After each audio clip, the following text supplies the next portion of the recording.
Welcome to Brevard News, and we have a special agenda here. We wanted to talk about two topics that are very important to you, and it's the strategic plan. What is the strategic plan? And also, what is the consent agenda? Now, you probably never heard of these, and maybe you have, but we wanted to explore how important these are to the operation of a local municipality. And with us, we have of course, Katie Delaney, who is running for County Commission seat number one. And also we have Kristin Lortie, who is over the Facebook, Brevard Cares Facebook group promoting citizen information sharing. And so Katie, tell us, or actually Kristin, before we get started, tell us about your group. Thank you. Yeah. I really want to encourage people to join in and to find us on Facebook. So you go to Brevard Cares Citizens Coalition on Facebook. So search it in the group because right now it's so new that it's not being located on Google. And what people can do in that group is we want you to participate. We want to share what's going on at local government. It's basically Brevard News Live, right? Where we can put up anything, share current articles, comment on topics. We're right here before the election and we need a rigorous participation. We want to cut through all the noise, what is and isn't getting covered in Brevard, and we want to show Brevard from the citizens' perspective what really matters. So join us there. And a lot of the people that are on the site they understand the topics, right? I mean, they're not just spouting off information, right? I mean, Correct. they have actually invested. We want to have informed discussion. Right. That's exactly right. So I've been posting a lot to help start the group. The group just opened and just started in February, and I'll put in a topic. Today I spent 5 hours of my day doing a write-up that was a response to something that happened at the budget workshop based on Commissioner Caballo's proposal. So I mean, I'm taking time to make sure that we are really informing people, and it's not just so hopscotchy that people don't really get a sense of what's going on in Brevard that could matter to citizens. Okay, so we got these two things, consent agenda and strategic plan. Now, these are two important topics. Let's start first with consent agenda. Tell us what consent agenda is and why is it important for us to understand this? So I'm going to give I'm gonna give you the definition of it, but I'm so interested in making it real, so real for our viewers that I want to bring us to the very meeting, one of the last meetings that we went to, or that I went to virtually, but Katie attended in person, and it will tell us how important the consent agenda is. And I'll read you the definition first, and then I'm gonna hand it off to Katie. So the definition of a consent agenda is items that are typically routine and non-controversial or matters the board has achieved consensus on after previous discussion. So we will circle back into that discussion, but Katie took Who the time. determines, before you move, who Oh, thank determines you. what's controversial and what's not There. controversial? Right. Thank you. Thanks for asking. So the consent agendas are decided by the city managers of the city. And what they do is they put together the meeting for the city and they will divide it into what goes on to the consent agenda. And the consent agenda, I'm just going to give a little intro here then, Katie. The consent agenda items are not as visible to the public. So they're simply not as visible to the public.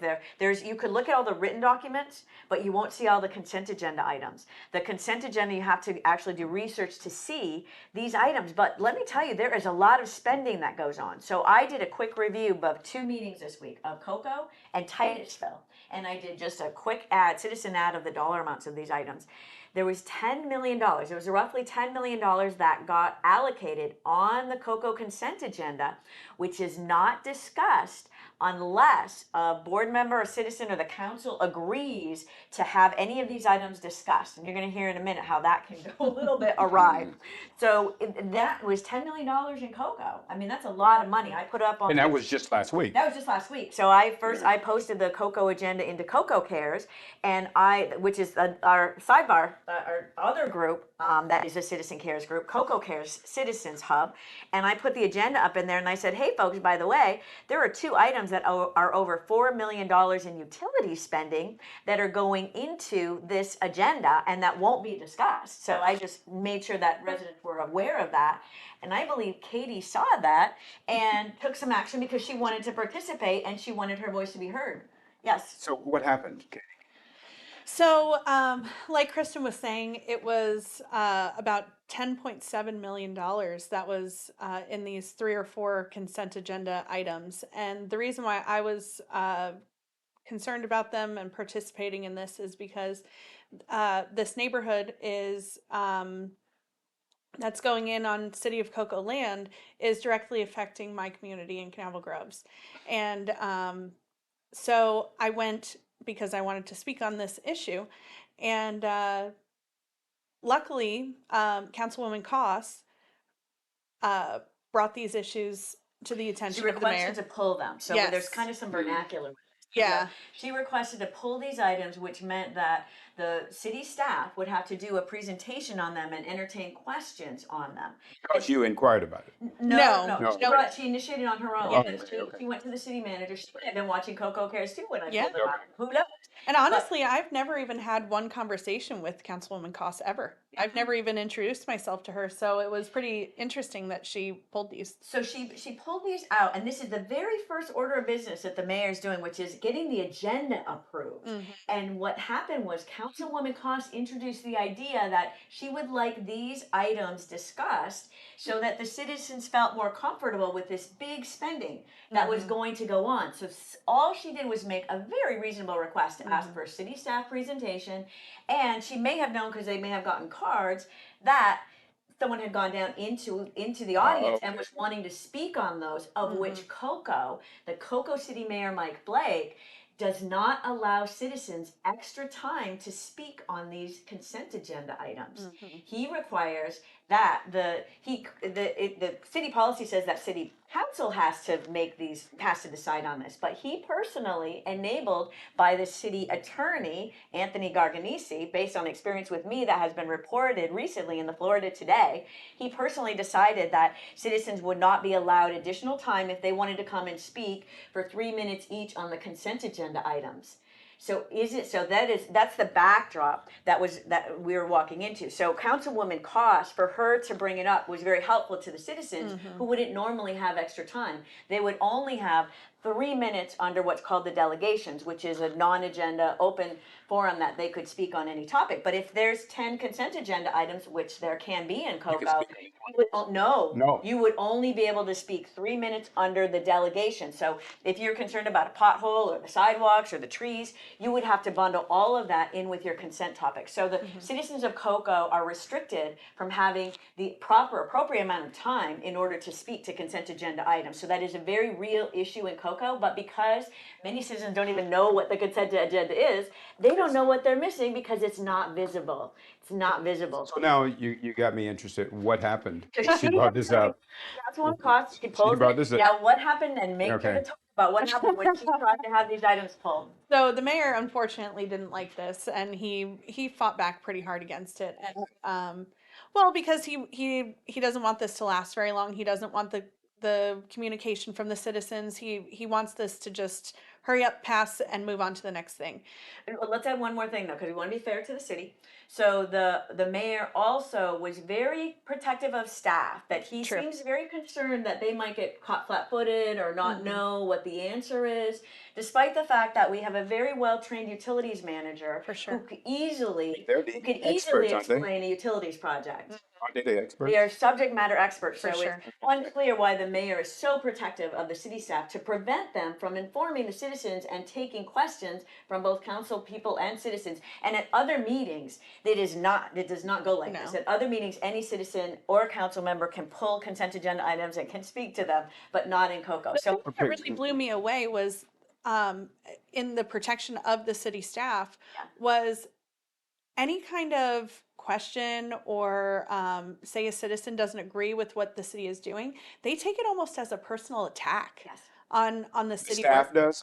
And the I think mayor. the And the mayor mayor. especially. Okay. I don't know if How the staff did it show up with feels the that mayor way. though? What'd that look like? I mean, I think that he tries to take more control of the meeting and try to really he sometimes attacks the citizens and berates people. And Did you feel comfortable there at that meeting? oh no, not at all. It was very nerve-wracking. So, and then how long about did it take to get this approved? Because now Councilwoman Koss is arm wrestling the mayor, and then what I They resisted it. oh, for heavy sure. resistance, and then actually, because I'm watching on my video, I watched this live, Yeah. and what I watched was it was actually the logjam was broken by the utilities director who said, "I'm willing to speak on these if you would like to." Mayor Blake, Because luckily- the staff had to say they were willing Yeah. rather than the city council who was advising the staff instead. The people, Yeah, right? they're supposed to represent the people, and then they're supposed to be working with the city manager and the staff. So this was very, very unusual. So Oh, yeah. finally, the director said yes, and then this broke. This Yeah. was just to get the agenda approved at the beginning of the meeting. It took what was it, half an hour At or least, 45 yeah. minutes to get Arguing over this because they don't want to deal with the consent agenda. Exactly. We do not want to have this with the consent agenda. So Like, what happened?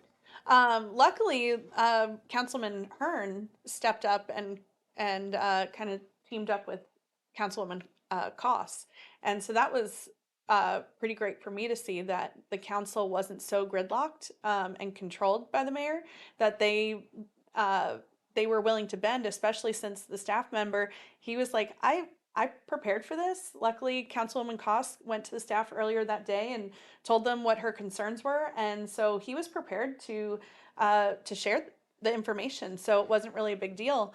But luckily, even though the mayor was not very happy about it, the council decided to pull what the was so items. unusual, this is what was so unusual, and it was actually revealed at the very end of the meeting by the city manager, I believe, that said that it requires a vote of the council to have an item pulled to put on the consent to have it discussed openly. That's how restrictive COCO is. That there has not any council member, not any citizen, like it's almost an act of God to have a consent item pulled. And I would like to give an example. So I'm going to give you an example, and we'll go back to that meeting.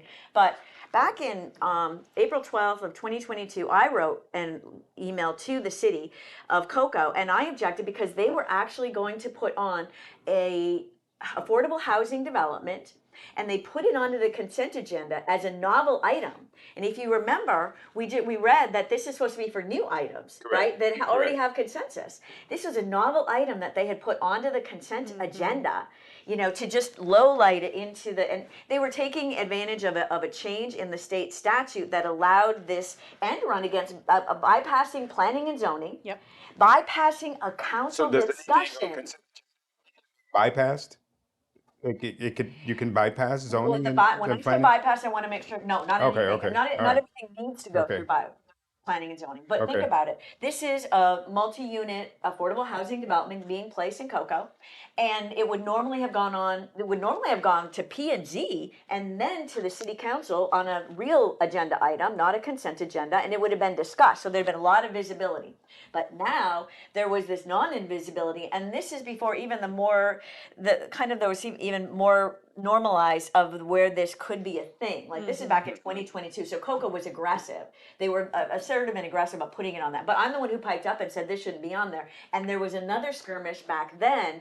Same idea, which is we don't want to do it, but there was Councilwoman Cost again who pulled it, and she finally did after a bunch of arm wrestling. If you go and watch the meeting, and then this thing they were able to do the staff discussion. It should not be this hard to operate city business with citizen participation and with council, but nonetheless, that's how it is in Cocoa. And one of So the what was crazy it? thing Right. is that these utility projects that they were doing, they're extensive. So one of the things is they have to pipe underneath 528.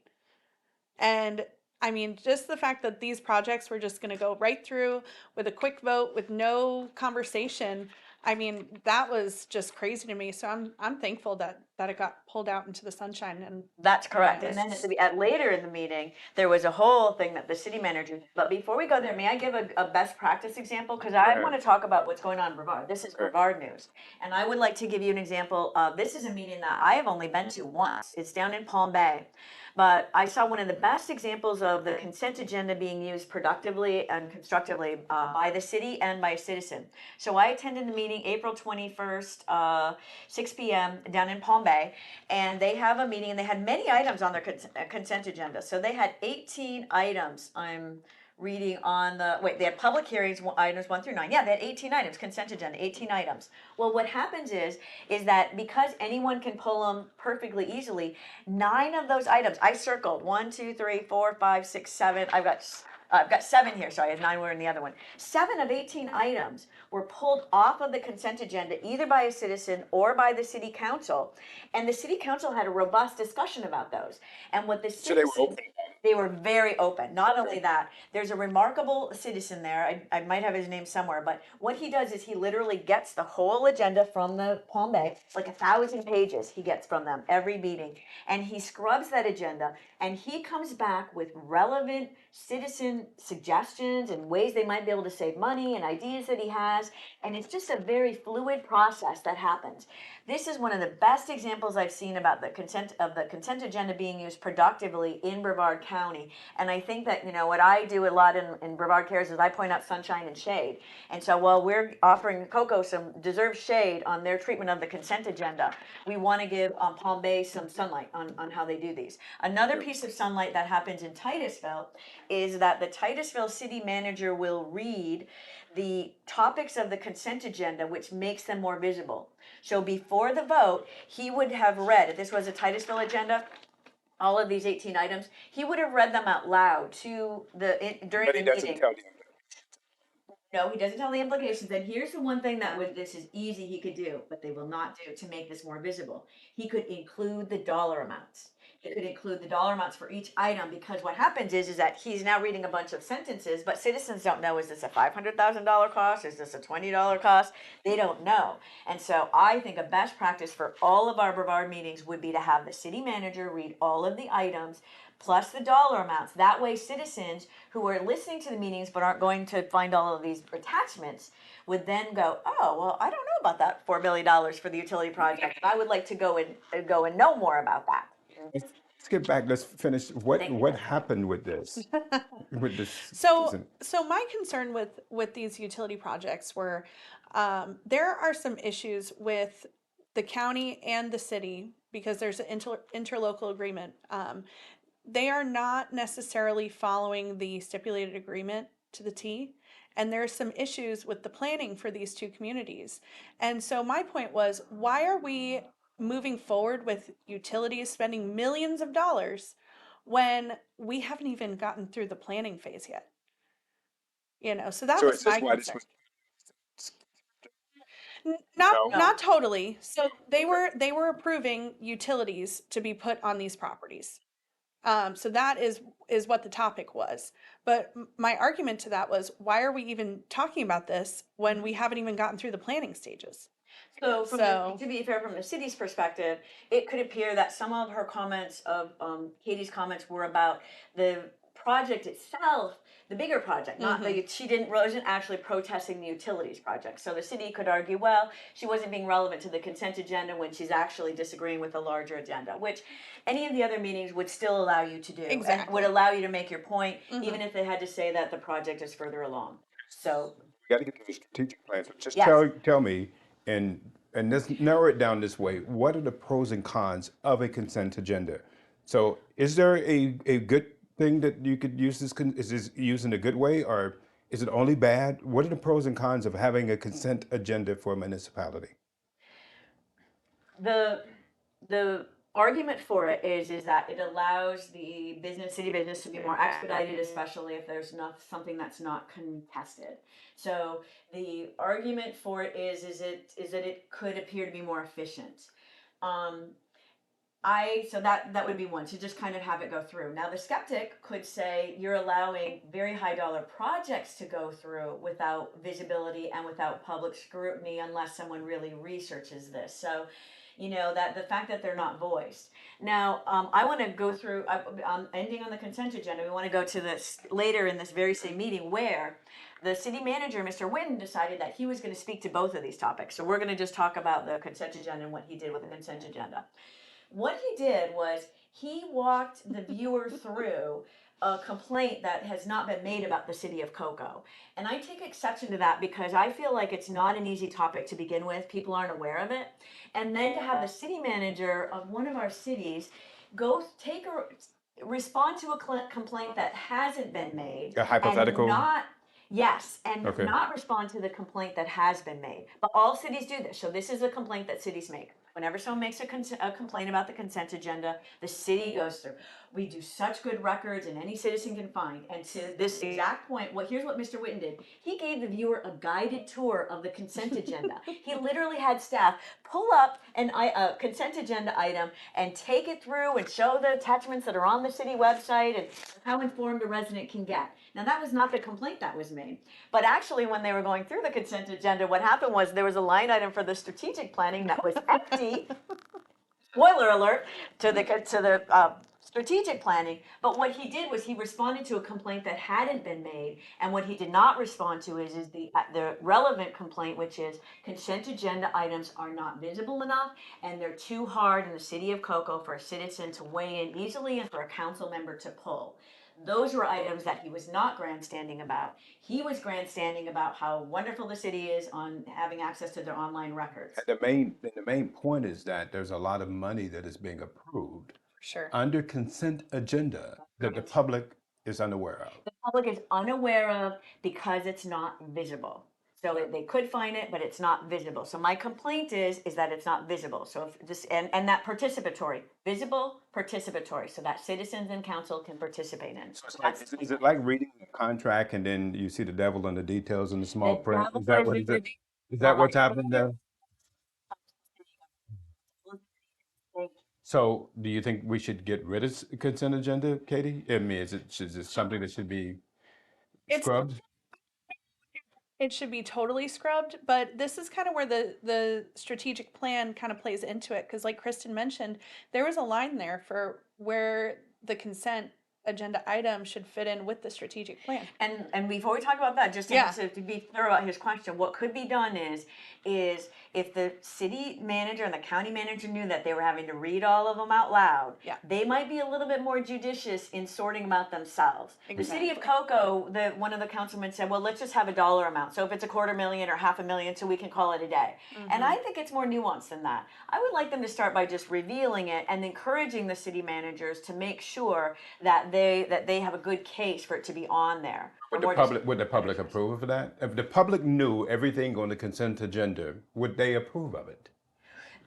We Maybe. don't know, but possibly. Yeah. We're not actually saying that there's nefariousness per se, Exactly. but there is the lack of visibility means that business can be handled that perhaps the public would not approve of if they knew all of. And See? more transparency in government is always better.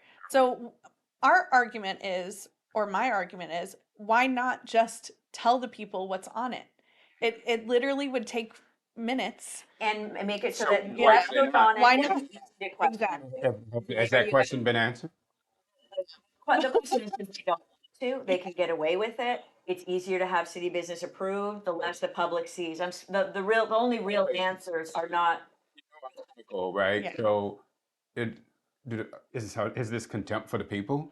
They don't want us involved. No, it's convenience. Yeah. It's convenience for themselves. The life is more convenient for themselves. The less real city business we discuss, the more that's on the consent agenda. Life is more convenient for our city officials. All right, the strategic plan. Okay, so let's start with the strategic plan. So we talked about that little tie in there, but we want to tell the story of the strategic plan because the Cocoa city manager also responded to the strategic planning during the same thing because he's been seeing and hearing that that there's comments on what the city is doing. So what happened? We're going to just do a brief, why in the heck are we talking about this? I brought some props.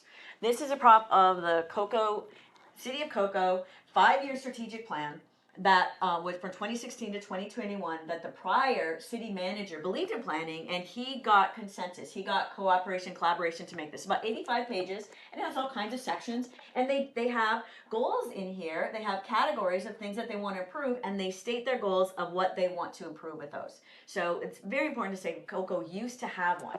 Is this within the budget? Yeah, there's never been a budget problem with as pushback. The city Okay. manager has had pushback, but it hasn't been that it's a budget problem that's pushed back. He just doesn't seem to want to do it. This Okay. is not something that he wants to do. So what he has proposed that he wants to do, and he stripped this all in 2020. There was public.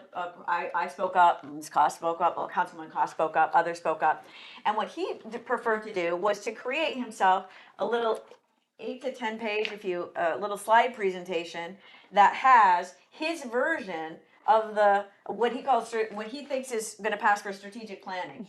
So, here's some slides. You know, this is the one that they did in 2022. They updated a little 2023. He personally made sure that the vision was stripped from something that was very that had this really great quote about citizens being involved in the So government. tell me, if I'm a citizen in Cocoa, why do I care whether it's this strategic plan or it's this Well, let me ask you presentation? this. If you're a citizen of Cocoa, do you feel more comfortable that your city has put together goals for itself and is ascribing to those goals that you can go and read? Or do you feel more comfortable going to a city that provides you some priorities and says, we'll just let you know as we go along what projects signed up for our priorities? Here's So your there's plan. no plan, Here's you're just kind of just, just kind of winging it, but okay. project during the year, and then they're gonna, and the mayor Flexible. decided, yeah, the mayor decided that what he would do is have the city manager make a list of all the projects. I call it the happy project list. The happy project list, instead of actually doing your goals in upwards. And which Councilwoman McCosk gave a great report, and she talked about the importance of this at that very meeting. But regardless, this has been a scuffle with Cocoa for a couple of years. So we have what they have done, but the city manager did something quite unusual at the meeting, because what he decided to do was to put up split screens of Titusville, Tallahassee, and Cocoa, and to make the argument that they all had the same thing going on for the strategic plan. Really? I mean, and he put up this slide with side by sides, which perplexed me. But maybe at the priorities, maybe there's similarities in the priorities. But I really would like to call this out, because what happened afterwards was I took the time to do a search for the Tallahassee strategic plan. Guess what I found? A 5-year plan that has 90 pages. Cocoa had 85, Exactly. and it has it. You can click on it. You can look at their goals. It has targets and performance measures. So that's what I found So, for so Tallahassee. next question is, why has he not done this? It's a lot of work. It takes work. It takes effort. It would take participation. Yeah. What he did for his 10-page slide presentation was he said, well, with the expertise of me and the PIO officer, his assistant in the office, he said that we've got decades of experience and we can put it together for you. We don't have to bother with that. So will He this really end up doesn't want to. costing the citizens of Cocoa more?